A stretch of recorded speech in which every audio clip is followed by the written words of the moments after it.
Good afternoon, Bulldog Nation. Week 3 of the football season. We appreciate you watching. If you haven't, please subscribe, push the button, hit the little bell so you know when stuff's going on. Coach, last week we go over to Creek, play Clear Lake, come out with a victory. That's always good. What was your takes off of Clear Lake? We knew going into the game they were going to be more athletic than Deer Park. They weren't as physical up front. I was just proud of our kids going over there in a short week and executing as well as we did. You could tell we played better on offense. Some things started to come into place for us. I mean, defensively, we're playing lights out right now. Special teams was better. So we improved in every area of the game. Things that we've been working on look good. So we set up on the top and kind of got an overall view of everything. I think we had more fans there than Lake did. They didn't have to drive very far, but you're starting to see the excitement coming back in for the football, and that's one of the things that I can notice of what we're seeing. Back to the game, one of the things, defense, I think 148 total yards this past week. Yes, sir. Defense looked very well. Again, a lot of movement, attacking on all three phases of the game. We saw attacking. White with another great one, Schrader with another great game. On the offensive side, I thought we saw a little bit more open. Couple pass plays, the third play of the game, we hit the fullback, and we lose him for the rest of the season. But that opened up the playbook a little bit for us. And what was our total yardage? Do you remember? We were 326, I think 326. But 326. Yeah. Got to see some other players this week also come in. Backup quarterback came in, a few more. Spears came in, a few more plays. Got to see some wide receivers get in the ball game, do some stuff. Are you taking anything from this past week? Are we changing anything as we go forward off of what we did with Lake? Well, I mean, we're always evolving our game plan, especially offensively. You always want to add to what you're doing well. So we're going to continue to work on those things. Losing our fullback, you're going to see some guys play fullback that hadn't played there before. It's easy to put Albert there, and he does great things when he's in there, but we're trying to use him on both sides of the ball, so he won't be there ever down. So we got a couple guys stepping in there, Luis Santiago, Alex Duran, and going to step into that fullback role and see where they can contribute there. You did see us spread it out a little bit more. We're trying to get guys out of the box. We were able to throw some passes. Right before halftime, Cooper completed the big pass to Travis, and then hit him on the dump off. I was a little nervous when he threw it short with 7 seconds left, but Travis was able to get in, so that was big points for us. Defensively, we rotated some different guys in. Corey Rubens, came out for basketball, and we weren't expecting him to start, and he just keeps getting better every day, and he's a great athlete. He's not afraid to tackle, so he's kind of stepped into that role at corner and allowed us to move Siafa back to safety. Our outside backers are playing really well right now. Schrader and Anderson, and Willett subs in there too. But I was talking to someone else about, Coach, why do you think you're playing so good on defense? Well, I mean, those guys, most of them started last year for us on defense as juniors, and we went through 10 games of probably the toughest district in the state of Texas. No doubt about it. And there was a lot of growing pains. And so now the speed of the game for them has slowed down. Yes. And they can talk football the way that we talk football, and they understand how to make adjustments, and all those things are paying off big time. From kickoff, punt, those types of go attack, the defensive side go attack. I know I've said this a couple of times, but you can tell the difference. It's night and day to me that sits and watch practice. I see the ball games. We broadcast the ball games home and away, and you can see the difference in that. The other thing that I noticed this week is our players are playing for each other. I've noticed that a lot in the first 2 games. That it's kind of not happened in the last couple of years, and I can see the players actually playing together. They're there for each other, and I think that's a very good sign for the future of your program. We watched a couple this past week. Ruben had the interception. There was 8 guys around him after he did it. Those are the types of things that you look for from the program that I've noticed, and I know other parents and other people around the community have noticed also. Lake puts us 2-0. The big game is really this week. there has been some changes. We've had some weather issues that made some changes. Again, as you and I are walking in here to do this show, it's changed dramatically. So we were in a meeting with the superintendent, and I know you've been on the phone with Port Arthur. So tell us where are we right now? What's everybody doing? Just because of the storm and the amount of rain that they're predicting that we receive on Friday, in order for, how I-10 floods real bad. So just to make things safe and give us the best opportunity to get the game in, we decided to go ahead and move the varsity game up to 7 p.m. on Thursday night. We got the same officiating crew, so that was pretty easy. The 2 JV games are going from Thursday night to Wednesday night. So the JV Orange is going to play in Port Arthur at 5 p.m. The JV White's going to play at Katy Pato, and that game's been moved to 5:30 just because we can both get the game in. He wanted to play, we wanted to play. We're trying to get those reps. We're going to have one freshman game at Bulldog Stadium at 5 o'clock versus Port Arthur. We're going to do our best to get all the kids in the game. But, we do have 2 open weeks in, so if, some of the kids, the white team doesn't get to play as much, we can find them another game and get those game reps. But that's kind of where we are on the game schedule. We talked about possibly moving it to Saturday, but I think our best bet is to schedule it for Thursday, try to play it Thursday. If we get it in, we get the game done. If it doesn't happen, then now we got other opportunities to move the game and try to get it in. There are 2 bye weeks, and we've talked about this, but the 2 bye weeks were actually set up for COVID. Yeah, and right now you're starting to see, more and more teams are starting to get shut down, and I mean it's happened in Houston to some really good teams.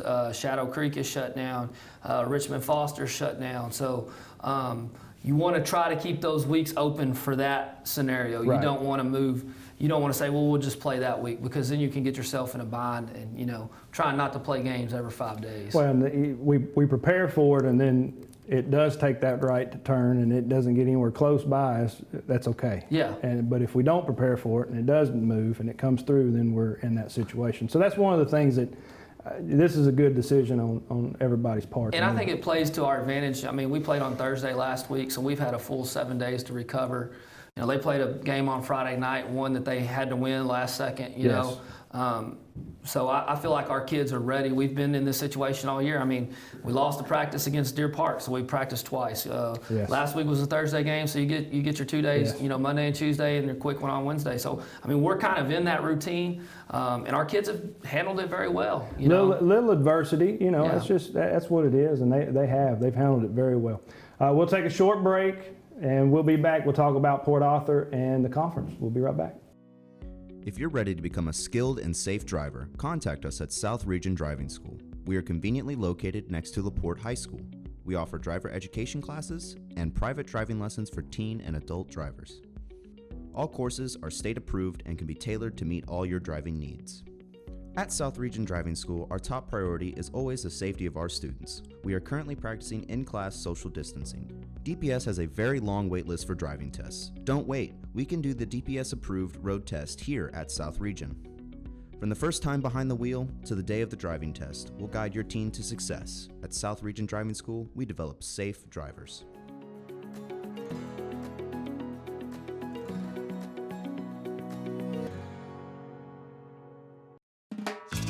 As a Bulldog alumni myself, I know firsthand how this community steps up to take care of its own. At Gringos, we pride ourselves in doing the same. Since 1993, we've supported numerous organizations and causes with the intent of making our community a better place. Whether it's spirit nights, donations, or sponsorships, Gringos stands ready to do our part. But we can't do it without you, our guests. So next time you're catering lunch at the refinery or meeting up after the game, let Gringos do the cooking and help us change lives one taco at a time. Go Dogs!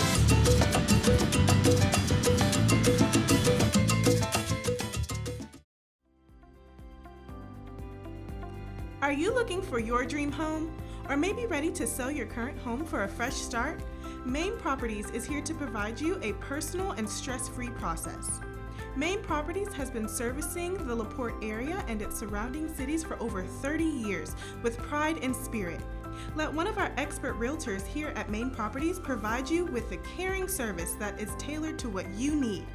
Come see us in the heart of Old LaPorte at 1014 South 2nd Street and let us put sold on your sign.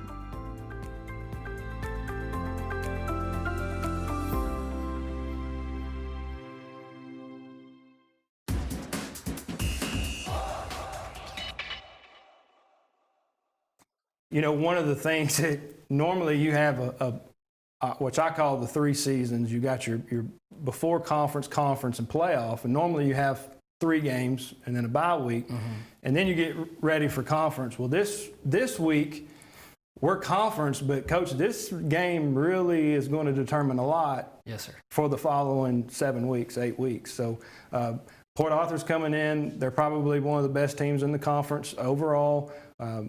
We are probably one of the best teams in the conference overall, and we're playing them first. 3rd week, right off there, shortened week again, adversity. Does that change anything that you see as big a game as this might be? No, all season we've talked about overcome. That's kind of been our thing that we've talked about. We've had to overcome a lot this year. Yes. These kids have overcome a lot their entire school career. So, I think I like it. I like it shortened week. I think our kids are, very intelligent, have prepared well. I'm not saying that they're not, but I think this is to our advantage, and we'll take advantage of it. Playing them early. I mean, after this game, we're going to know exactly where we're at, what we got to fix, and it gives us some time to fix it. They're extremely fast. Quarterback number 1 is a must-stop guy on offense, and he runs the ball. He can throw the ball very well. He's a true dual-threat quarterback. They got a good receiver number 2 who used to play quarterback, but they try to get the ball in his hands in different ways. Running back number 28, he's a junior. He's a good football player. But offensive line, I compare them a little bit to what we saw last week from Clear Lake. They'll lean on you. They got a couple big guys, but they're not just physically going to dominate you. Defensively, they're really fast. Also on that side of the ball, they have a defensive end that's committed to Texas. They got a corner that's committed to Texas.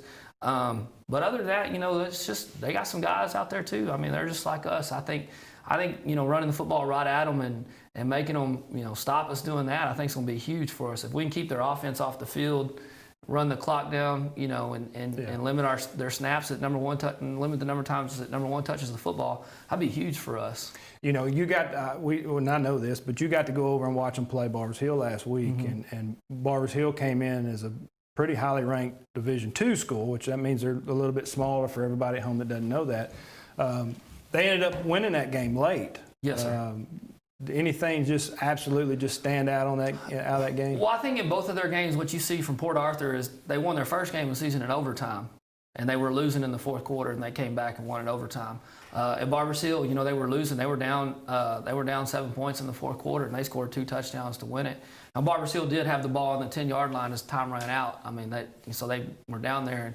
But what has impressed me with them is their ability to keep playing and come from behind and win football games. So when you're playing a team like that, you got to make sure that you get to the 4th quarter, that your kids understand the importance of how important that 4th quarter is and how to finish games. Yeah. And that's something we hadn't had to face yet. We've had good leads going into both 4th quarters, so I think that's going to be huge for us. I do think that we own an advantage on special teams. Their kickers, not very good.